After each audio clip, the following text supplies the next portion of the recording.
My husband's family always looked down on me, calling me unworthy. He agreed and pulled away. 7 years later, I ran into him at a business gala. He didn't recognize me. I smiled and handed him a contract he never expected. My company had just bought his family's business. Silence followed. I slammed the folder on our kitchen counter so hard that Jason's coffee mug toppled over, black liquid spreading across his pristine white shirt. What the hell is this? My voice shook, finger jabbing at the damning evidence. A background check? Me. Like I'm some kind of criminal. Jason's face drained of color as he recognized the manila folder labeled, Claire Thompson, background, in his mother's unmistakable handwriting. The private investigator's report his family had commissioned revealed everything. My parents' modest income, my student loans, even photos of the small house where I grew up. Each page was marked with Vivian Wright's elegant script. Unsuitable, common, lacking refinement. Claire, I can explain.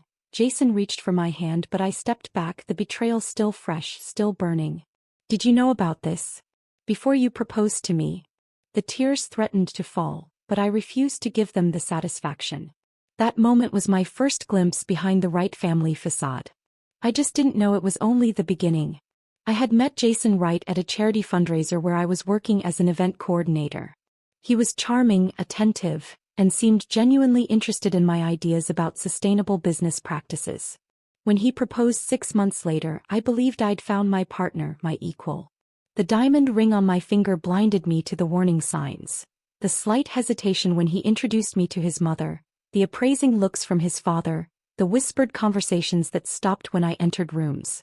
3 weeks before discovering the folder, Jason's mother Vivian had called me to discuss the engagement party. Nothing fancy, she had promised with a smile that didn't reach her eyes.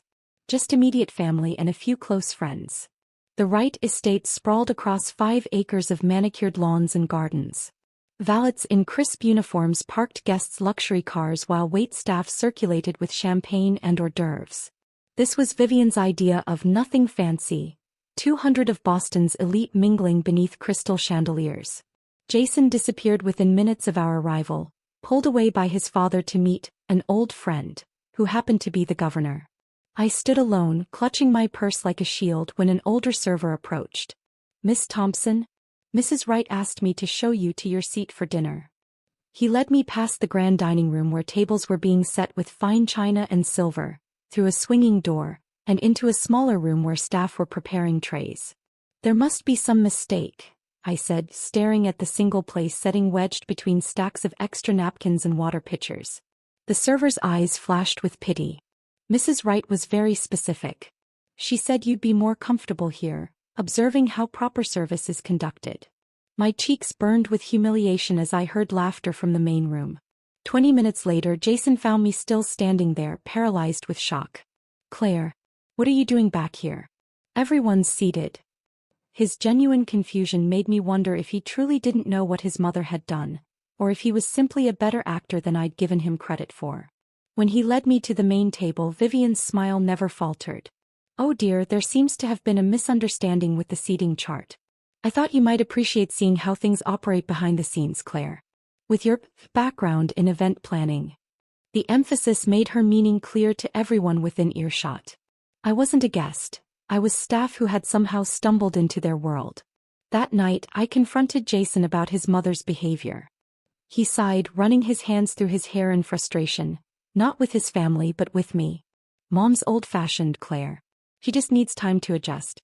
You have to understand, she expected me to marry someone like Melissa Blackwell or Sarah Cavendish, people we've known our whole lives. People with the right pedigree, you mean? The word tasted bitter on my tongue. His silence was confirmation enough. The pattern continued. Thomas Wright, Jason's father and CEO of Wright Delicacies, summoned me to his office one afternoon. The company had been in the family for generations, their gourmet food products stocked in high-end stores nationwide. The headquarters occupied a restored historic building downtown, all polished brass and mahogany. I arrived in a new suit, thinking perhaps this was an olive branch. Maybe Thomas had finally recognized that my business degree might be an asset to the family company. Claire. He nodded without standing or offering his hand. Jason mentioned you've been looking for a position since graduation. Hope fluttered in my chest. Sir. My focus was marketing and product development. Thomas regarded me like I was a mildly interesting specimen under a microscope. We have an opening in the mailroom. It would give you a ground-level understanding of business operations. Where you belong, so to speak. The deliberate insult hung between us. I have a business degree, I said quietly. With honors. From Westfield State, he replied, not bothering to hide his disdain. This is a privilege, Claire. Most people would jump at the chance to get their foot in the door here, regardless of where they started. That evening, I overheard Jason on the phone as I approached our bedroom door. Dad, you can't seriously have offered her the mailroom. His voice was low, defensive at first, giving me a moment of hope before he continued. Yes, I understand she needs to earn her place, but... I held my breath, pressing closer to the door. You're right, Jason said after a long pause. She does have potential to improve. With the right guidance, she could eventually become presentable at company functions. Yes, I know what I'm taking on here. Taking on. Like I was a burden. A project. My fingers traced the engagement ring I once thought symbolized love but now felt more like a collar. Yet still I stayed, telling myself Jason would stand up to them eventually. That he loved me for who I was, not who they wanted me to become. The final humiliation arrived in an elegant silver box 1 week before our wedding day. Inside was a certificate for the Elizabeth Morrison Finishing School Executive Spouse Program, a 12-week course covering everything from proper table settings to conversational French. The handwritten note from Vivian read, "Perhaps this will help you belong. Best wishes, Mother Wright." My hands trembled as I showed Jason, hoping he would finally be as outraged as I was. Instead, his face brightened. See? Mom's making an effort. This is actually really thoughtful, Claire. These are skills that will help you navigate our world. Your world. The words escaped before I could stop them. I thought we were building our world. Together. He kissed my forehead, patronizing. Of course we are. But you have to admit there are certain things you weren't taught growing up. This is just filling in the gaps. In that moment, standing in our kitchen with the gift between us, I should have walked away. I should have seen that Jason Wright would never choose me over his family's approval, that he fundamentally agreed with their assessment of my worth. Instead, I walked down the aisle 3 days later, my father's arm linked through mine, my mother dabbing proud tears from her eyes in the front row. The right side of the church was filled with politicians, CEOs, and old-money Boston families who watched me with polite smiles and calculating eyes. I now pronounce you husband and wife. As Jason slipped the wedding band next to my engagement ring, I caught Vivian's eye over his shoulder. Her smile was victorious. The message was clear. The battle had just begun, and in her mind she was already winning. What none of them knew was that behind my teary bridal smile, something had hardened inside me.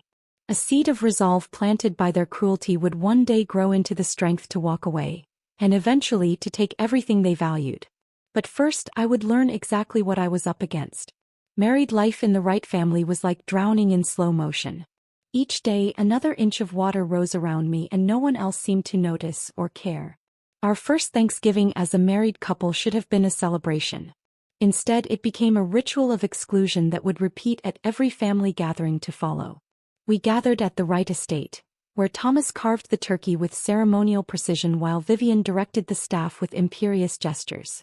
When it came time for family photos, I stood beside Jason, smoothing my carefully selected dress. One Vivian had reluctantly approved. "Why don't you take the picture, Claire?" Vivian suggested, her voice sweet as poison. "You have such a good eye for these things." Before I could respond, a camera was thrust into my hands. I watched through the viewfinder as the Wright family, my family now supposedly, arranged themselves in perfect formation. Jason didn't even glance back as he took his place between his parents. "Smile," I instructed, my voice hollow. Later, when I mentioned it to Jason, he shrugged. "Mom just wants good family photos. We'll take one with you next time." But next time never came. At Christmas, I was dispatched to the kitchen to check on dessert, just as the photographer arrived. At Easter, I was tasked with entertaining distant cousins' children during the main family portrait. Each time Jason's protests grew weaker, his excuses more practiced. I existed in the margins of the Wright family history, present but unrecorded, like a ghost haunting their perfect tableau.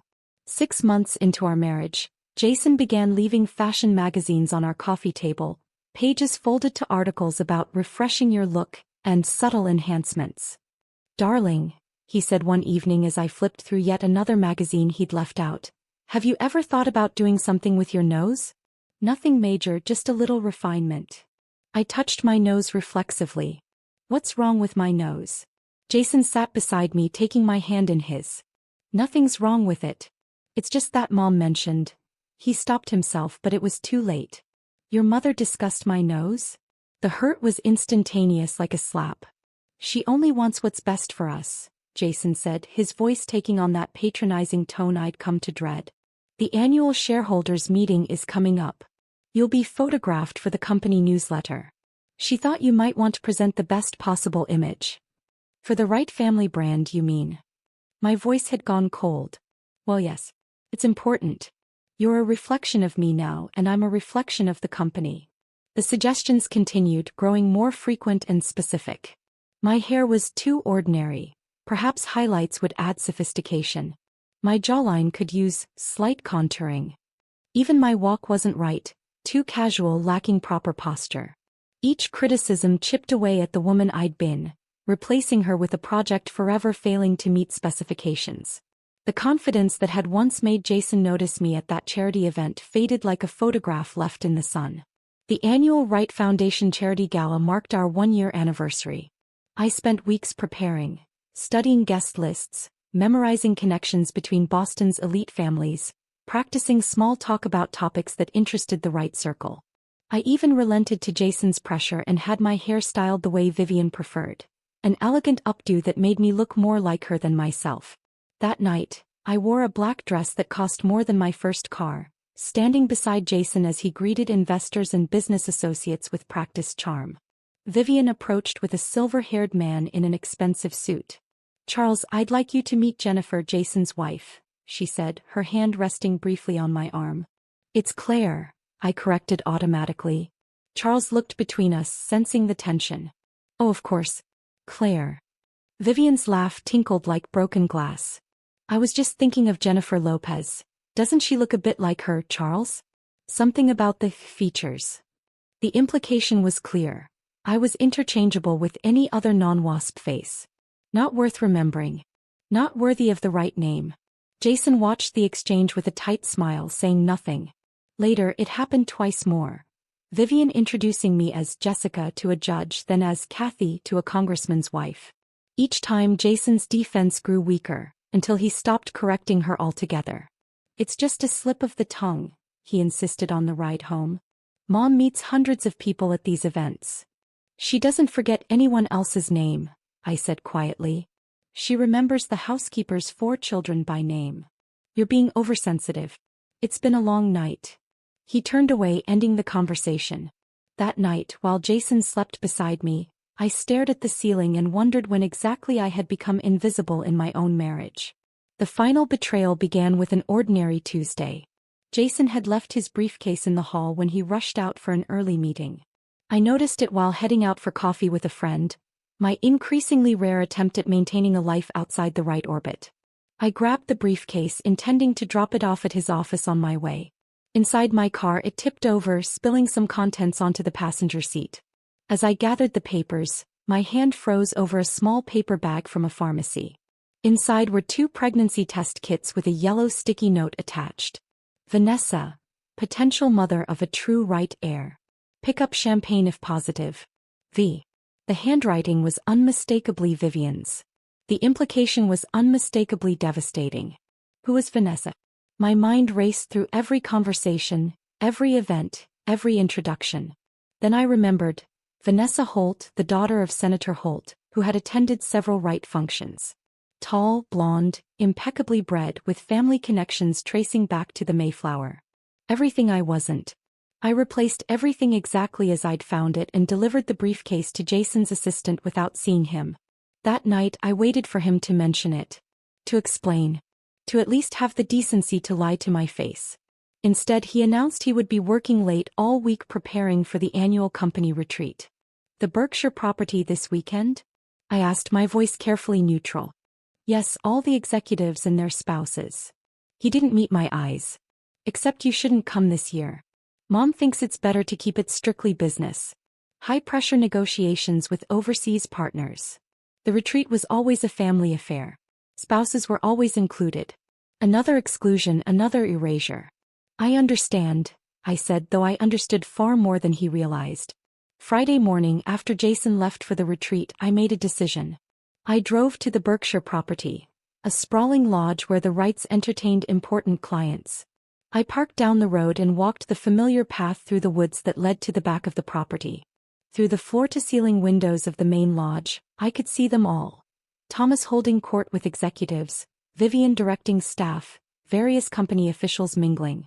And there was Jason, not in a business meeting, but sitting intimately close to a blonde woman on a secluded couch near the fireplace. Her hand rested on his arm as they laughed about something private. I watched, frozen, as Vivian approached them, beaming with approval. She handed them each a glass of champagne, raising her own in a toast I couldn't hear. I didn't need to.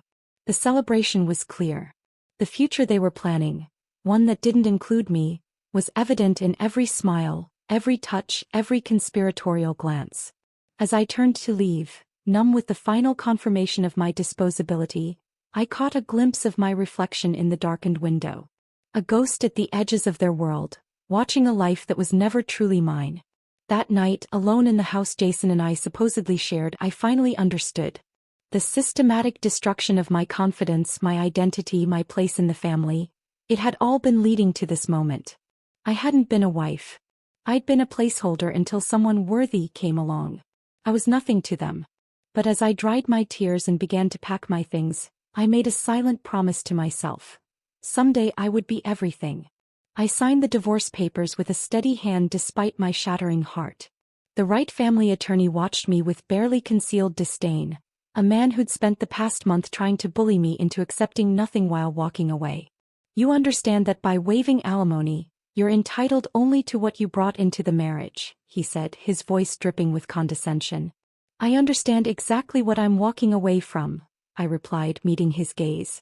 What he didn't know was that I had already taken something far more valuable than money. For 3 weeks while Jason was working late with Vanessa, I had been working late too, meticulously copying information from Jason's home office. Contract details, supplier agreements, production schedules. Jason, so certain of my irrelevance, had never bothered to hide his work files. His password was still our wedding date, a date he'd soon be eager to forget. Wright Delicacy's entire supply chain lay exposed in those documents. Their dependency on 3 key suppliers who provided their signature ingredients, exclusivity contracts set to expire within 2 years, and their shocking markup on products marketed as artisanal but mass-produced in factories that cut corners on quality. Most valuable was a folder marked International Expansion, Thomas Wright's 5-year plan to enter Asian markets with watered-down versions of their premium products. The margins would be astronomical, the quality compromised. Classic Wright business ethics. I walked out of the attorney's office owning nothing but the clothes on my back, my business degree, and the blueprint for the Wright family's vulnerabilities. They thought I was leaving with nothing. I knew I was leaving with everything I needed. My first stop wasn't a new apartment or a friend's couch. It was a bus terminal with a one-way ticket to Portland, Oregon, as far from Boston's claustrophobic social circles as I could reasonably get. The distance wasn't just geographical, it was existential. Claire Wright would disappear, and from her ashes, a new Claire Thompson would emerge. Portland welcomed me with its misty mornings and coffee shop entrepreneurs. I found a tiny studio apartment above a bookstore and paid 3 months' rent in advance, the last of my personal savings. That first night, sleeping on a bare mattress with rain tapping against the windows, I felt something unexpected: freedom. The transformation began the next morning. I walked into a salon with my long Wright-approved brown hair and walked out with a sharp auburn bob that would have given Vivian heart palpitations. The stylist, a woman with tattoo sleeves and kind eyes, studied my face as I sat in her chair. "This isn't just a haircut, is it?" she asked as she began cutting. "It's an exorcism," I replied, watching pieces of my old life fall to the floor. Next came the wardrobe. Gone were the conservative dresses and pearls that had never felt like me. I embraced colors and patterns that expressed rather than suppressed. Each new item was a declaration. I am not what they made me. The final touch was unexpected. A flyer for a voice and speech coach caught my eye outside a theater. Patricia was a former Broadway actress who now helped people find their authentic voice. During our first session, she listened to me speak, then nodded knowingly. "You've been trained to soften your natural cadence," she observed. "To round your vowels and adopt someone else's patterns. Boston Brahmin patterns, if I'm not mistaken." I hadn't even realized how thoroughly I'd internalized Vivian's speech lessons, how I'd been forced to erase the subtle Midwestern inflections from my childhood. "I want my voice back," I told Patricia. "Not just how I sound, but what I say." Over the next 3 months, as I reclaimed my authentic speech patterns, something else happened. I found my voice as a businesswoman too. The blueprint was taking shape. Then came the letter that changed everything. My grandmother Rose had passed away quietly in her sleep. We'd been close when I was growing up, but the right years had created distance. Another relationship sacrificed on the altar of my marriage. Now she was gone, and along with my grief came an unexpected inheritance. $30,000 and a box of personal effects. The money was a lifeline, but it was the box that proved priceless. Among her belongings were journals dating back to the 1960s when she had worked as a recipe developer for a small specialty foods company called Heartland Harvest. The entries detailed her development of preserve recipes using unique combinations of fruits and herbs, recipes that sounded eerily familiar. One entry from September 1967 caught my eye. "Mr. Wright toured the facility today. Took special interest in my blackberry sage preserve. Asked many questions about the balance of sweetness with the herb notes. Said it was revolutionary." I'm flattered but wary of his interest. 3 months later, Heartland closed suddenly. "Sold to investors," they said. Today I saw my blackberry sage preserve in stores, with the Wright Delicacies label. No credit, no compensation. Mr. Thomas Wright Sr. stole my work and is making a fortune. No one will believe a woman over a powerful man. I sat among my grandmother's things, stunned by the revelation. The signature Wright Delicacies Blackberry Sage Preserve, their most profitable product for decades, had been stolen from my grandmother. The irony was almost too perfect. Wright Delicacies had been built on theft, just as their son had stolen years of my life. Grandmother Rose had given me more than seed money. She'd given me moral clarity. This wasn't just about revenge anymore. It was about justice, about reclaiming what had been taken from both of us. With new purpose, I began researching Wright Delicacies' business practices more thoroughly. Through professional networking events, I accidentally bumped into Margaret Chin, who had been Wright's product development director before being abruptly terminated last year. Over coffee, Margaret's bitterness spilled out along with her insider knowledge. "Thomas had me developing this whole line of organic, sustainably sourced products. I created everything: supplier relationships, production methods, marketing concepts. Then he pulled the plug, said it wasn't on brand. 2 weeks later, I was let go because my position was redundant." She leaned forward, voice dropping. "But here's the thing, Thomas is wrong. The market is shifting towards sustainability. Wright Delicacies is so focused on tradition they can't see the future. They're vulnerable." Margaret wasn't the only one. I systematically connected with 6 former Wright employees, each sharing pieces of the puzzle. David from accounting revealed their cash flow weaknesses. Sarah from marketing explained how their brand was failing to connect with younger consumers. Carlos from operations detailed their outdated production facilities. Each conversation was carefully casual, each relationship cultivated without revealing my true connection to the Wright family. I was just Claire Thompson, a business school graduate interested in the specialty food industry. My Wright past was buried under my new appearance, new voice, new state, invisible but informing every move. The final piece fell into place during a sustainable business conference where I met Liam Carter, a food industry angel investor with a passion for ethical business practices. Unlike Jason, Liam actually listened when I spoke, his eyes lighting up as I outlined my vision for a different kind of food company. The problem with traditional food corporations is they're built on exploitation of workers, of consumers, of the environment, I explained, thinking of my grandmother's stolen recipes. There's room for a company that does better while doing well financially. Liam studied my business plan with growing excitement. This isn't just idealistic, it's strategically brilliant. You've identified real market gaps. What I didn't tell him was that those gaps were specifically the ones Wright Delicacies had created or ignored. Every aspect of my business plan for Thompson Roots was designed not just to succeed, but to succeed at their expense. Where Wright Delicacies was hierarchical, Thompson Roots would be collaborative. Where they exploited suppliers, we would partner with them. Where they cut corners on quality to increase profits, we would prioritize integrity. And we would begin with a blackberry sage preserve based on my grandmother's original recipe, the one that had launched the Wright empire. "I'd like to be your silent partner," Liam offered after our third meeting. "You have the vision and the drive. I have the capital and connections."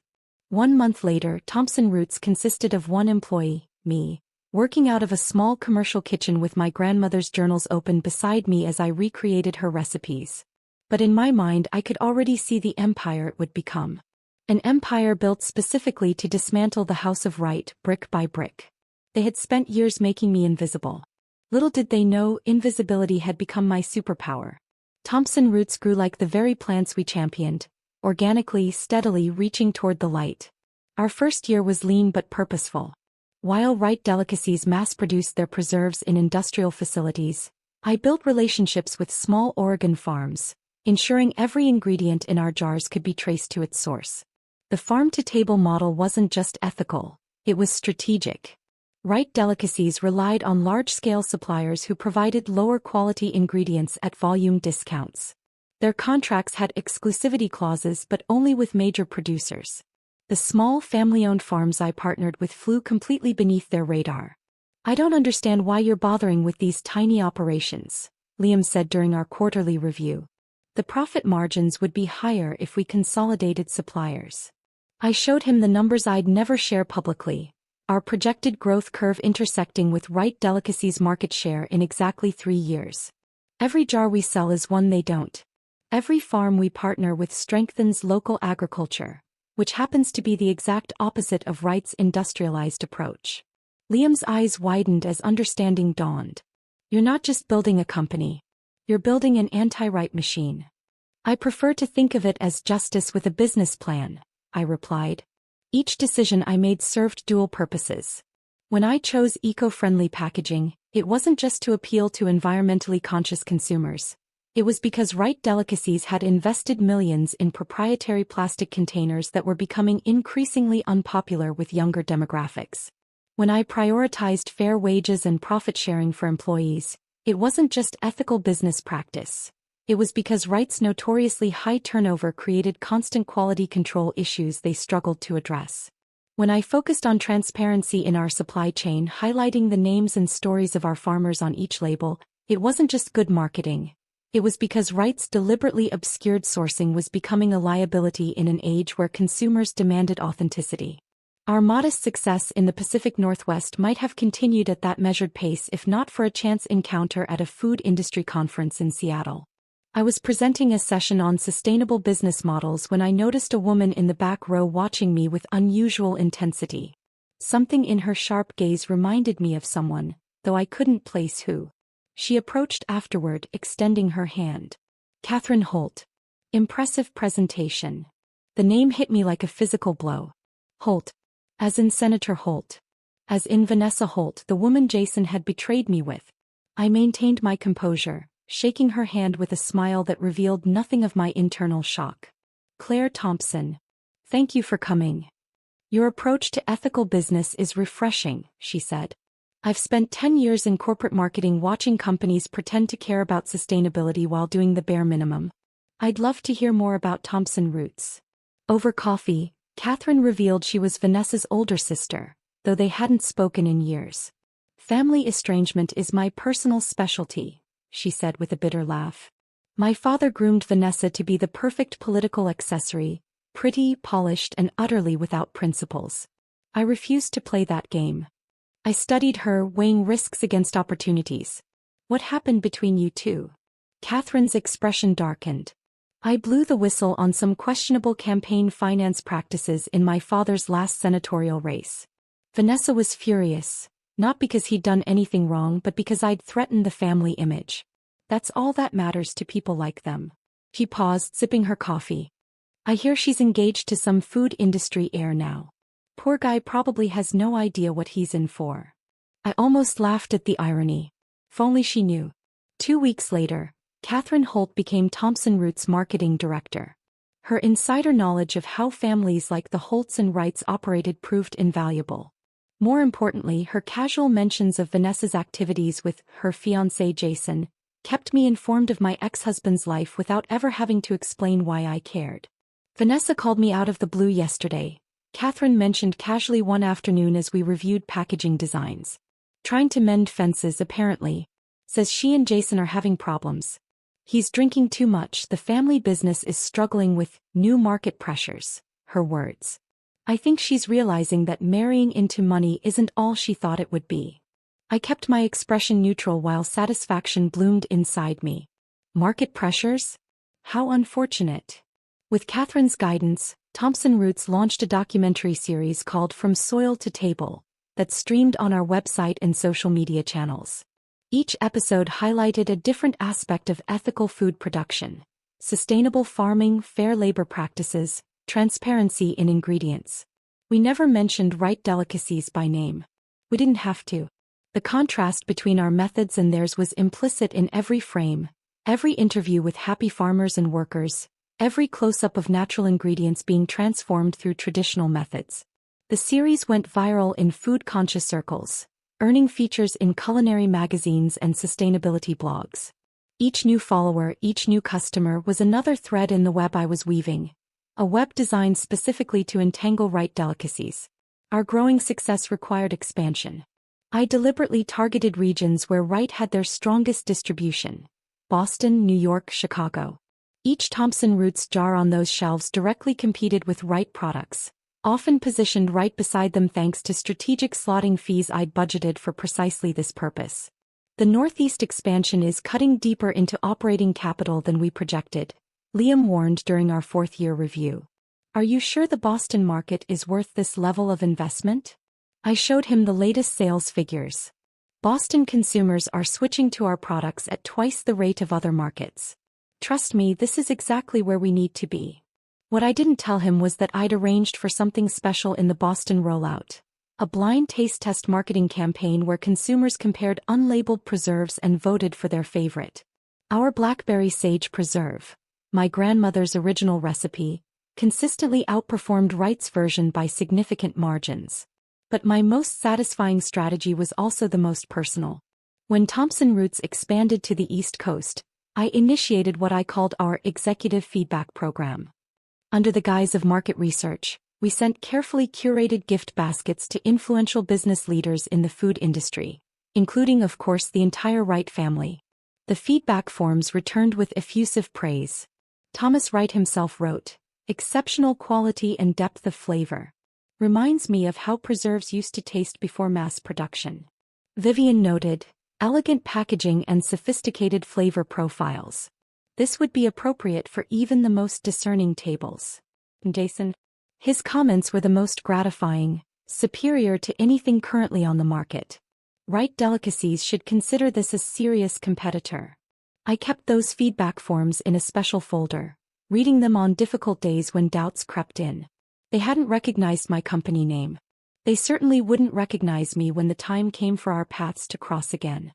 Thompson Roots was still small compared to Wright delicacies, a David to their Goliath. But I had something they didn't: intimate knowledge of their weaknesses, their blind spots, their vulnerabilities. And unlike them, I had nothing to lose. The spider's web was nearly complete. All that remained was to draw them in for the final confrontation, a meeting that would occur at the upcoming National Food Innovation Gala, where industry leaders gathered to network and showcase their latest products. The Wrights would be there. They were always there, basking in their legacy status. This year, Thompson Roots had been nominated for the Rising Star Award, an honor that would put us on the main stage. An honor that would ensure the Wrights would be watching when I stepped up to the microphone. They had discarded me, believing I would disappear into insignificance. Instead, I had transformed into their most dangerous adversary, one they couldn't see coming until it was too late.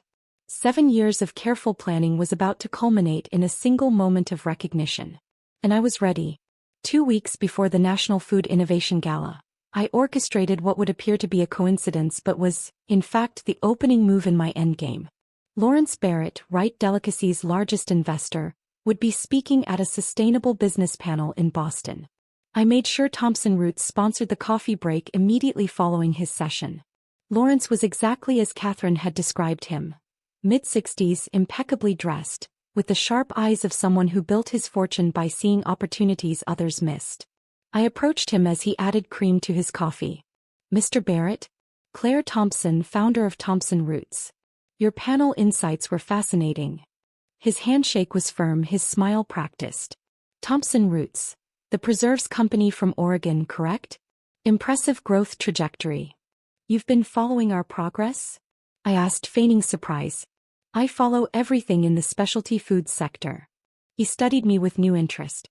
"Your Rising Star nomination is well-deserved." We chatted about market trends and sustainability initiatives.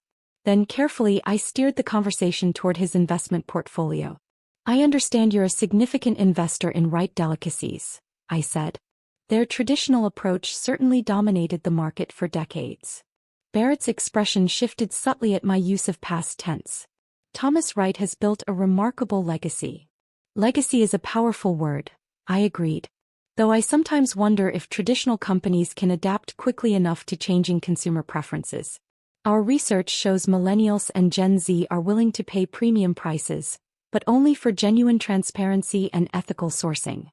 I shared selected data from our market analysis. Information that directly highlighted Wright Delicacy's vulnerabilities without ever naming them. Barrett asked increasingly pointed questions. His concern was palpable. "Perhaps we should continue this conversation over dinner next week," he suggested as we parted. "I'd be delighted," I replied, knowing that by then he would be researching Thompson Roots thoroughly and questioning his Wright Delicacies investment. The next day, Catherine burst into my office, her face flushed with excitement. "You won't believe what my sister just told me. She's filing for divorce." My heart skipped a beat. "Vanessa is leaving Jason?" She said he's become impossible to live with. Apparently, Wright Delicacies is in serious financial trouble. Multiple suppliers are threatening to break contracts over late payments. Jason's drinking heavily and Thomas is refusing to change strategies despite falling market share. I kept my expression neutral. "How unfortunate." "Here's the kicker," Catherine continued, leaning forward conspiratorially. "Vanessa is already seeing someone else, Congressman Andrew Fitzgerald. She told me she needs to secure her future with someone who still has one." The ruthless calculation was so perfectly Vanessa, so perfectly Wright adjacent, that I almost admired it. Jason had served his purpose in her life just as I once had in his. The symmetry was poetic. "The gala is going to be awkward for them," I observed, imagining Jason's humiliation. "Especially since they'll both be there." Catherine's eyes widened. "You know what this means for our plan, right? Jason will be vulnerable. Distracted." "Perfect timing," I agreed. Our plan to acquire Wright Delicacies had just become significantly easier. The night of the gala arrived with perfect dramatic timing. A light snow fell over Boston as my car pulled up to the historic hotel venue. I stepped out wearing a gown the color of blackberries, my grandmother's locket around my neck containing a small photo of her, my silent partner in this 7-year journey. Inside, the ballroom glittered with crystal and ambition. Industry leaders networked over champagne while screens displayed the nominated companies. Thompson Roots' promotional video played alongside those of much larger corporations, including Wright Delicacies. I spotted them immediately across the room.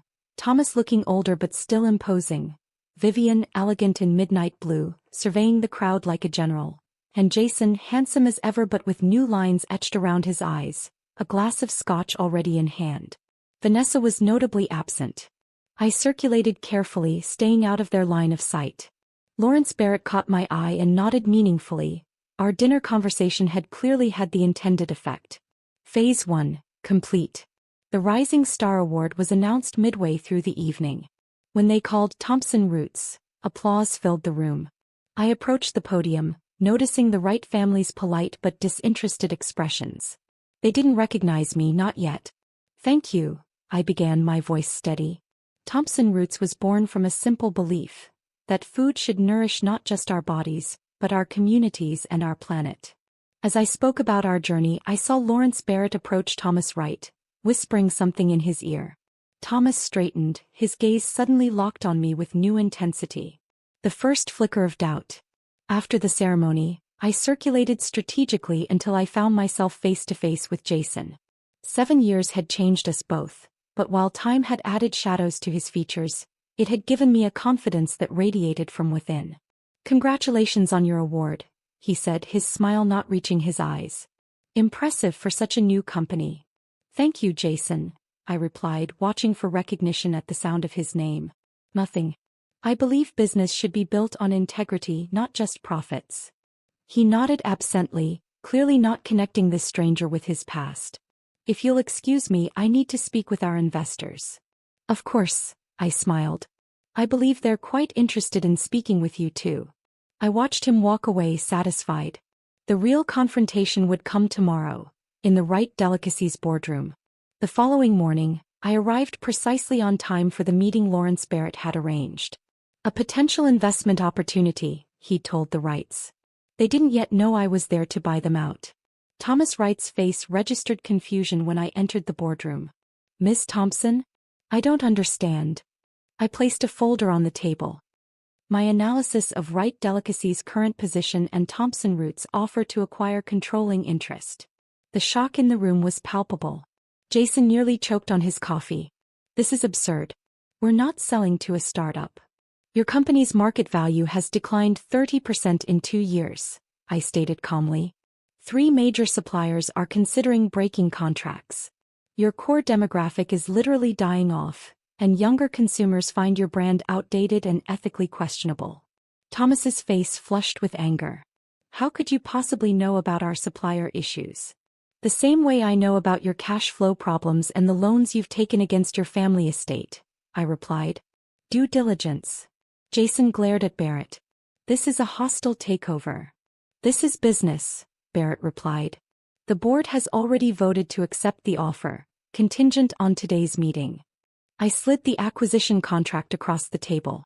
Jason picked it up, his hands trembling slightly as he flipped through the pages. "Sign it," Thomas ordered, his voice resigned. "We can't fight this." As Jason's pen hesitated over the signature line, I decided it was time.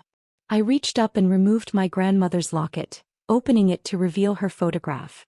"Before you sign, you might want to know who you're selling to," I said quietly. Jason looked up, irritation crossing his features, then froze. The pen slipped from his fingers, spattering ink across the contract. "Claire." His voice was barely a whisper.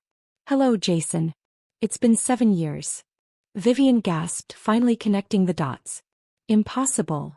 I believe the term you preferred was unworthy," I replied, my gaze steady. "Funny how things change." Jason signed the contract in stunned silence, unable to form words. As he pushed it back toward me, I slid another document forward. My grandmother's journal entry about the stolen blackberry sage preserve recipe.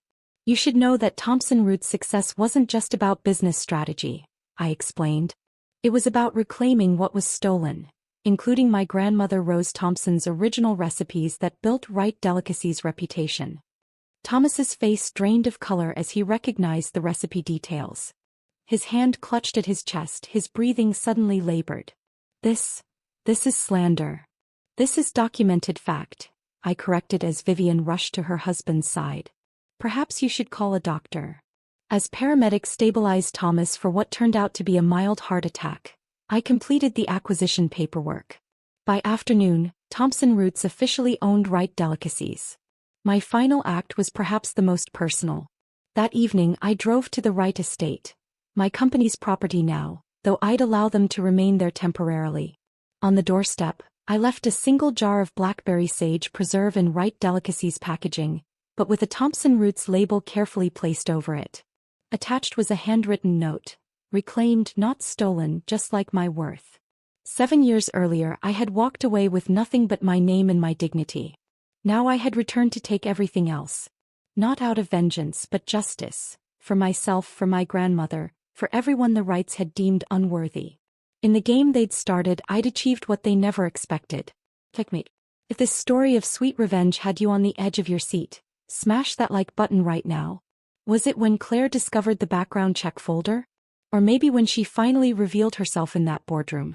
What was your favorite moment from Claire's journey? Drop it in the comments below. Don't miss more thrilling stories like this. Subscribe and hit that notification bell so you never miss an upload. Looking for more stories of karma and justice? Check out my playlist.